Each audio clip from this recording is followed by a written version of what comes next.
పరం మహాశాంతి high, మహాశాంతి high, మహాశాంతి high అనే సంకల్పం మనం ఏ విధంగా చేస్తామో అది బేహద్దు ప్రపంచంలోకి, బేహద్దు స్థానంలోకి, బేహద్దు బాపు దగ్గరికి చేరుతుంది. బాప్ ఎదురుగా కూర్చొని ఆత్మస్వరూపంలో స్థిరంగా అయ్యి తమ దేహాన్ని మర్చిపోయి ఆత్మ స్వరూపం యొక్క స్థితిలో ఉంటూ ఇదే సంకల్పం చేస్తూ ఉండాలి. బేహద్కి పరం పరం మహాశాంతి, మహాశాంతి, మహాశాంతి అంటేనే ప్రతి కర్మలో కూడా పరం శాంతి ఇచ్చేటువంటి పరం బేహద్కే బేహద్ తండ్రి ప్రత్యక్షత అనేది ప్రత్యక్ష రూపంలో కనిపిస్తుంది. ఎలా బాపు ఉన్నారో అలాగే పిల్లలు కూడా ఉంటారు. ప్రతి కర్మలో బాపుని ప్రత్యక్ష స్వరూపంగా చూపించేటువంటి వాళ్ళు ప్రత్యక్ష స్వరూపంగా బేహద్దులో ఉంటారు. బాపూజీ యొక్క రూపాన్ని ధారణ చేసి బాపును తనలో ద్వారా చూపించాలి అనే లక్ష్యంతో పురుషార్థం చేసేటువంటి పిల్లలకు ప్రత్యక్ష ఫలితం ప్రపంచంలో వాళ్ళ ఎదురు ముందు స్పష్టంగా కనపడుతూ ఉంటుంది. దీని యొక్క స్వరూపమే ప్రత్యక్షం అవ్వటం. ప్రత్యక్ష స్వరూపం సదా తురంత్ దాన్ మహాపుణ్యం అంటే బాప్ ఏదైతే చెప్పారో అది వెంటనే విశ్వ ఆత్మలకి, బేహద్ విశ్వాలకు, అనంత కోటి యూనివర్సులకు, మల్టీ యూనివర్స్ వరకు ఏదైతే మన సంకల్పం చేస్తూ ఉంటామో ధారణ ద్వారా, సేవ ద్వారా అది పుణ్య కార్యక్రమం, బేహద్దు పుణ్య కార్యక్రమం. ఇది బాపు చెప్పిన వెంటనే చేయటం అంటేనే తురంత్ దాన్ మహాపుణ్యం. సభి అప్పుడు బేహద్దాత్మలు కూడా, విశ్వాత్మలకు కూడా ముక్తి, జీవన్ముక్తి అనేది లభిస్తుంది. బేహద్దు పిల్లలు జీవన్ముక్తిలోకి వెళ్తారు, మిగతా ఆత్మలు ముక్తిలోకి వెళ్తారు. ఎలా వెళ్తారు? బాపు ప్రత్యక్ష స్వరూపం తయారు చేసుకున్నప్పుడే, ఆ స్వరూపాన్ని పరివర్తన చేసినప్పుడే బాపు స్వరూపం అందరికీ కనపడుతుంది. దీన్నే మహాపుణ్య కార్యక్రమం చేసే మహాపుణ్యాత్మలు అంటారు. మహాన్ పుణ్యాత్మలు ప్రతి కర్మలో బాపుని ఫాలో చేస్తూ ఉంటారు. విశ్వం ముందు చిత్రకారులుగా అయ్యి తండ్రి చిత్రాన్ని విచిత్రుడైన తండ్రి ద్వారా చూపించగలుగుతారు. బాపుకు చిత్రం అనేది ఎలా ఉంటుంది, ఏ విధంగా ఉంది అనేది మీరు అర్థం చేయించగలుగుతారు. బాపు యొక్క చిత్రము అనగా చిత్రంలో విచిత్రుడైనటువంటి అవ్యక్త బేహద్ పరం పరం పరం స్వరూపం. బేహద్ బాపుకు బేహద్ పిల్లలే ఆ స్వరూపాన్ని చూడగలుగుతారు, అర్థము కూడా చేయించగలుగుతారు. ప్రతి కర్మలో బాపుని ప్రత్యక్షంగా చూపించాలి అనుకునేటువంటి వాళ్ళే బేహద్దు పిల్లలు. వాళ్ళు బాపు యొక్క హృదయ సింహాసనంలో ఉన్నవాళ్ళు. చిత్రకారులుగా అయ్యి బాపు చిత్రాన్ని చూపించేది అనగా కొత్త ప్రపంచం యొక్క చిత్రాన్ని చూపించటం. మీరు చిత్రకారులుగా అవ్వటం, కొత్త ప్రపంచం యొక్క చిత్రాన్ని చూపించటము బాప్ సమానంగా విశ్వ సేవాదారిగా అయినటువంటి పిల్లల యొక్క కర్తవ్యం. విశ్వ సేవాదారి మా కూడా ఇలాంటి విశ్వ సేవాదారి పిల్లలకి హృదయపూర్వకంగా ప్రియస్మృతులు మరియు నమస్తే ఇస్తూ ఉన్నారు. బీజం ఎప్పుడు ప్రత్యక్షం అవుతుంది అంటే వృక్ష మొత్తం కూడా ఫలించి పువ్వులు కాయలుగా ఉన్నప్పుడు బీజాలన్నీ కనపడుతూనే ఉంటాయి. అందరికీ తెలిసిపోతుంది బీజం పైకి వస్తుంది ఎప్పుడు చిన్న చిన్న కొమ్మలు, రెమ్మలు ఏకదం ఎండిపోతూ ఉంటాయో అప్పుడు. బేహద్దు ఆకులు కూడా ఎండిపోవాలి, కొమ్మలు రెమ్మలు కూడా ఎండిపోవాలి, అప్పుడు బీజం పైకి వస్తుంది అంటారు. ఇప్పుడు సృష్టి మొత్తం శిథిలావస్థలో ఉంది. అనేక ధర్మాలు, మతాలు, పఠాలు అన్నీ కూడా కొమ్మలు రెమ్మలు శిథిలావస్థలో ఉన్నాయి, జడ్జిడి బూత్గా. కాబట్టి బీజరూపి తండ్రి మరల బేహద్దు ఆది సనాతన దేవీ దేవతా ధర్మాన్ని స్థాపన చేయుటకు బీజరూపి ఆత్మలకు బేహద్ దివ్య జ్ఞానంను ఇస్తూ, జ్ఞానం అనే జలంను ఇస్తూ, బేహద్ జ్ఞాన సూర్యుడే ప్రకాశం యొక్క కిరణాలను వ్యాపింపచేస్తూ ఉన్నారు. ఈ బేహద్ ప్రేమ గాలి బుద్ధి అనే భూమి సత్సంగా ఉంటే, సస్యశ్యామలంగా ఉంటే, బాపు నాటినటువంటి జ్ఞాన బీజాలు మొలకెత్తుతూ ఉంటాయి. బాపుతో పాటు ఈ బీజరూపి ఆత్మలు కూడా ప్రత్యక్షం అవుతారు. బేహద్ బాపు మరియు బేహద్ దాదాజీ బీజం లోపల ప్రత్యక్షమయ్యేదే ఉంది. బీజంతో కనెక్షనే అసలైన యోగము అని అన్నారు. అందుకే విశ్వం మొత్తానికి ఎవరు బీజం? బేహద్ విశ్వపిత, almighty authority, light house, might house. ఆయన బీజమై ఊర్ధ్వముఖంగా నేను అనంతం కావాలి అనేటువంటి సంకల్పంతో బేహద్ విశ్వాన్ని, అవినాశి టైమ్లెస్ వరల్డ్ని, పరం లైట్, పరమ తత్వాల ప్రపంచాన్ని, బేహద్ అమర లోకాన్ని అవినాశిగా తయారు చేశారు. కానీ తర్వాత ఏమైంది? వారి రచన మొత్తం విస్తారం చేస్తూ వృక్షం బేహద్దుగా అనంతంగా అయ్యి జీరో కళ హద్దు పంచతత్వాల బ్రహ్మాండం అనే కొమ్మ వచ్చింది. ఈ కొమ్మకు కొమ్మలు, రెమ్మలు, ఆకులు, పువ్వులు, అనేక మతాలు, ధర్మాలు. తమ యొక్క ఒరిజినల్ నాలెడ్జ్ ఎప్పుడైతే బాపు ప్రత్యక్షం చేశారో అప్పుడు ఒరిజినల్ నాలెడ్జ్ తీసుకున్నటువంటి వాళ్ళు కొత్త ప్రపంచం ఎలా ఉందో, ఏ విధంగా ఉంటుందో అర్థం చేసుకొని ఆ ప్రపంచ స్థాపన కోసం తామేం చెయ్యాలో, తాము ఎలా మొలకెత్తాలో, ఎలా ఈ బేహద్ జ్ఞానాన్ని విస్తారం చేయాలి, జ్ఞాన స్వరూపంగా, ధరణా స్వరూపంగా, బీజరూపి ఆత్మలుగా అయ్యి తండ్రిని ప్రత్యక్షం చేయాలి అనే సంకల్పం చేస్తూ ఉంటారు. ఏదైతే జ్ఞానం ఉన్నదో అది పరమ దివ్య జ్ఞానం, పరం శాంతి యొక్క జ్ఞానం, బేహద్దు ప్రపంచం యొక్క జ్ఞానం. దీనికి ఒరిజినల్ స్వరూపము బాపు చెప్పే జ్ఞానం, ఒరిజినల్ నాలెడ్జ్. ఎప్పుడైతే ఒరిజినల్ నాలెడ్జ్ ప్రత్యక్షం అవుతుందో అప్పుడు ఏమంటారు? శాంతి బాగుంది, పరం శాంతి ఇంకా బాగుంది అని. ప్రేమ బాగుంది, పరం సుఖ్, పరం ఆనందం ఇంకా బాగుంది అని. బేహద్దు పిల్లలు కొంచెంతోటే జోలి నింపుకునేటువంటి వాళ్ళు కాదు. వరదానే భూమిలోకి వచ్చి విశేషంగా మీరేం తీసుకుంటూ ఉన్నారు? వరదానే భూమి అంటే బాపు యొక్క తపస్యా స్థానం. అహ్మదాబాద్ చైన్పూర్ లోకి వస్తే కానీ చైన్ అనేది లభించదు, శాంతి, పరం శాంతి అనేది లభించదు. మీకు ఇది అర్థమైపోయింది. ఎక్కడి నుంచి ఈ ప్రేమ లభిస్తుంది? బేహద్దు పరం మహా ప్రేమ సాగరుడు దగ్గర నుండే లభిస్తుందని మీరు గ్రహించారు. అక్కడ ఏమి లభిస్తుంది?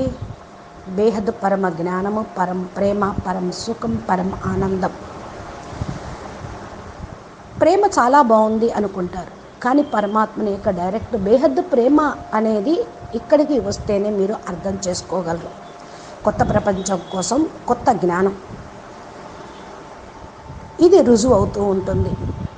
ఏంటి కొత్త జ్ఞానము అంటే? ఇక మృత్యులోకం అనేది లేకుండా, మళ్ళా జన్మమరణ చక్రంలోకి రాకుండా సదా అవినాశి అమరలోకంగా తయారు చేసేటువంటి జ్ఞానం. అది బేహద్ అమర్నాథుడైన తండ్రి ఇవ్వగలరు, అనగా బేహద్ దాదాజీ మాత్రమే చెప్పగలరు. ఈ యొక్క కొత్త జ్ఞానం యొక్క అథారిటీ ద్వారా ఆల్మైటీ అథారిటీ రుజువు అవుతూ ఉంటుంది. ఇది చాలా అర్థం చేసుకోవాల్సినటువంటి విషయం.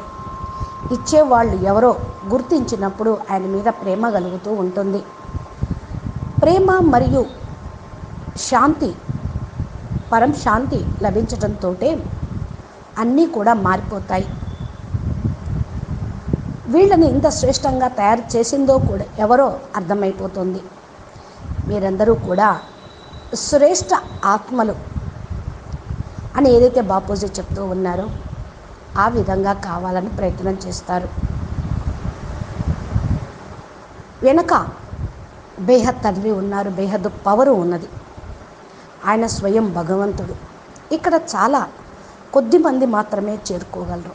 అందుకనే కోట్లల్లో కొద్దిమందిలో కూడా కొద్దిమంది మాత్రమే భగవంతుణ్ణి తెలుసుకుంటారు అని గీతలో కూడా చెప్పబడింది.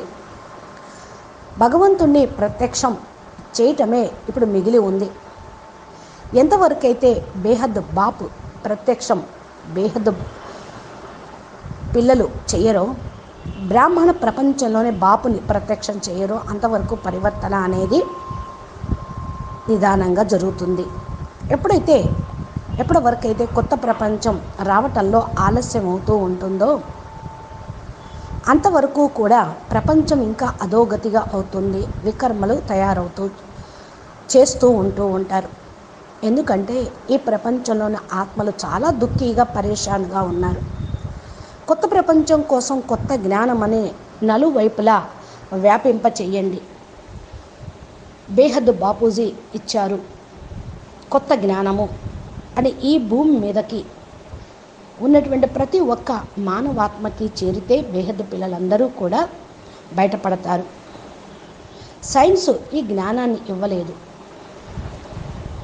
వాళ్ళ దగ్గర ఉన్నటువంటి జ్ఞానం గొప్ప జ్ఞానం కాదు. ఇది ఉన్నదే బేహద్ గొప్ప జ్ఞానం. బాపు చెప్పింది. ఎంతవరకు అయితే దీన్ని రియలైజ్ చేసుకోరో అంతవరకు కూడా వాళ్ళు ఒప్పుకోరు. కొత్త ప్రపంచానికి కొత్త జ్ఞానము అని అంటే 5000 సంవత్సరాల జ్ఞానం కాదు, అది వినాశనం చెందేటువంటి జ్ఞానం. వినాశనం అవుతుంది అని చెప్పేది కొత్త జ్ఞానం ఎలా అవుతుంది? కాబట్టి ఈ యొక్క బేహద్ పరమతత్వాల ప్రపంచం, పరం లైట్ ప్రపంచాన్ని తయారు చేసేటువంటి జ్ఞానాన్ని నలువైపులా వ్యాపింపజేయండి. అర్థమైందా? కోట్లల్లో కొద్దిమంది మాత్రమే తెలుసుకోగలుగుతారు. పేపర్స్ ద్వారా, బోర్డింగ్ ద్వారా బాపు పిల్లలు పాంప్లెట్స్ ద్వారా ప్రత్యక్షం చేశారు. ఇప్పుడు సంకల్పాల ద్వారా కొత్త జ్ఞానము అని వ్యాపింప చేయండి. మీ సంకల్పాలు వైబ్రేషన్గా అయ్యి అందరి మనసుకి బుద్ధికి టచ్ అవుతుంది. వాక్కుతోడు చెప్తే ఓ చెవుని విను, ఓ చెవున వదిలేస్తారు. పేపర్లో ఎప్పుడైతే వస్తుందో అప్పుడు జ్ఞానదానం ఎవరు చేస్తున్నారు అనే విషయం ఆలోచిస్తారు. డంకా బజాయించినట్లు అవుతుంది. అది కూడా బేహద్ పిల్లలు చేశారు. జ్ఞానం యొక్క ప్రభావం అందరి మీద పడుతుంది అనేటువంటిది మనసా సేవ ద్వారానే జరుగుతుంది. జ్ఞానం యొక్క మహిమ ప్రభావాన్ని బట్టి, ప్రేమను బట్టి, పరివర్తనను బట్టి వస్తుంది. బ్రాహ్మణుల్లో 2 రకాల వాళ్ళని బాపు చూస్తున్నారు. అందరూ బ్రాహ్మణులు అయ్యారు. కొందరు ప్రేమ యొక్క ఆధారంతో జ్ఞానంను వింటూ నడుస్తూ ఉంటారు. కొంతమంది శక్తి యొక్క ఆధారంతో ముందుకు వెళ్తూ స్వపరివర్తనతోటి విశ్వపరివర్తన చేయాలనేటువంటి సంకల్పం చేస్తూ ఉంటారు. విద్య పైన ఎవరికైతే ప్రేమ ఉంటుందో వాళ్ళు శక్తిశాలిగా అవుతారు. జ్ఞానం యొక్క బలం తప్పకుండా శక్తిశాలిగా తయారు చేస్తూ ఉంటుంది. ఎవరైతే చదువు పైన ప్రేమను చూపిస్తారో వారు పరివారం మీద కూడా ప్రేమ ఉంటుంది. బాపు పైన, బాపు కర్తవ్యం పైన, వారు స్వయం చేయాల్సినటువంటి కర్తవ్యం పైన కూడా ప్రేమ ఉంటుంది. కొంతమందికి బ్రాహ్మణ జీవితం బాగుంది, పవిత్రతా జీవితం బాగుంది అనుకుంటారు. ఈ ఆధారంతో నడుస్తూ ఉంటారు. మరి ఏదన్నా పరీక్షలు వచ్చినాయి అనుకోండి, అప్పుడు వదిలేస్తారు. కానీ జ్ఞానం యొక్క శక్తి ఆధారంతో నడుస్తూ ఉంటే ఎలాంటి పరిస్థితులు వచ్చినా, ఎలాంటి సమస్యలు వచ్చినా జ్ఞానం యొక్క మస్త్ నషాతోటి అలౌకికంగా ఉంటూ నిరాధారంగానే వాళ్ళు ముందుకు వెళుతూ ఉంటారు. ప్రేమ కూడా ఒక శక్తే, కానీ జ్ఞానంతో నడుస్తూ ప్రేమను చూపిస్తూ ఉంటే ముందుకు వెళ్ళగలుగుతూ ఉంటారు. లేకపోతే ఏదో ఒక ఆధారం పట్టుకొని దానికి పడిపోతూ ఉంటారు. మనన శక్తి, జ్ఞాన శక్తి ఉన్నటువంటి వాళ్ళు ముందుకు వెళ్తారు. మనన శక్తి ఎప్పుడు ఉంటుంది అంటే బేహద్ జ్ఞానం దగ్గరికి వచ్చినప్పుడే అది ఇష్టపడినప్పుడే దాని గురించి విచారసాగర్ మతనం చేస్తారు. బేహద్దు పిల్లలకి ఈ జ్ఞానం ఆత్మలో రికార్డింగ్ అయి ఉంది అంటారు బాపు. దాన్ని వెలికి తీసి చింతన చేస్తూ ఉంటే, మననం చేస్తూ ఉంటే బుద్ధి ఏకాగ్రం అవుతూ ఉంటుంది. ఏకాగ్రత శక్తి ఆటోమేటిక్గా మీ యొక్క వృద్ధి కళ అనేది అనుభవం చేయిస్తూ ఉంటుంది. వృద్ధి కళని అనుభవం చేయిస్తూ ఉంటుంది. ఎక్కడ బుద్ధి ఏకాగ్రం అవుతూ ఉంటుందో అక్కడ పరిశీలన శక్తి, నిర్ణయించుకునే శక్తి స్వతహానే వచ్చేస్తుంది. ఏమి సత్యము, ఏది అసత్యమో తెలుసుకోగలుగుతారు. బాపు కూడా పరిశీలించండి అంటారు. మీరే నిర్ణయించుకోండి. ఎవరో చెప్తే బలవంతంగా నడవటం కాదు. బేహద్దు బాపు జ్ఞానాన్ని తోటే ఆయన్ని తెలుసుకోవాలి. ఇలాంటి పిల్లలే ఏకాగ్ర బుద్ధి కలిగిన వాళ్ళు. బుద్ధి ఏకాగ్రత ఉంటే, పరిశీలన శక్తి, నిర్ణయించేటువంటి శక్తి ఉంటే స్వతహా అవన్నీ వచ్చేస్తాయి. ఎక్కడ జ్ఞానం యొక్క ఫౌండేషన్ ఉండదో అక్కడ బలహీనంగా ఉంటారు. పరిశీలన శక్తి, నిర్ణయ శక్తి కూడా బలహీనమైపోతూ ఉంటుంది జ్ఞానం లేనప్పుడు. అప్పుడు ఒకళ్ళు చెప్పినట్టు ఒకళ్ళు చెప్పేది వింటూ నడుస్తూ ఉంటారు. కాబట్టి స్వయం మీ నిర్ణయం మీరు తీసుకొని జడ్జిమెంట్ మీరవుతూ మిమ్మల్ని మీరు చేసుకుంటూ శక్తిశాలిగా ముందుకు వెళ్ళండి. బాపుని ప్రత్యక్షం చేయండి. ఆత్మ బీజరూపి స్టేజ్లోకి చేరి బీజాలుగా మీరు ప్రత్యక్షం కండి. అచ్చా, పరం శాంతి. బేహద్కే బేహద్, పరం పరం పరం. మహాశాంతి హై, మహాశాంతి హై, మహాశాంతి హై. నమస్తే. పరం శాంతి.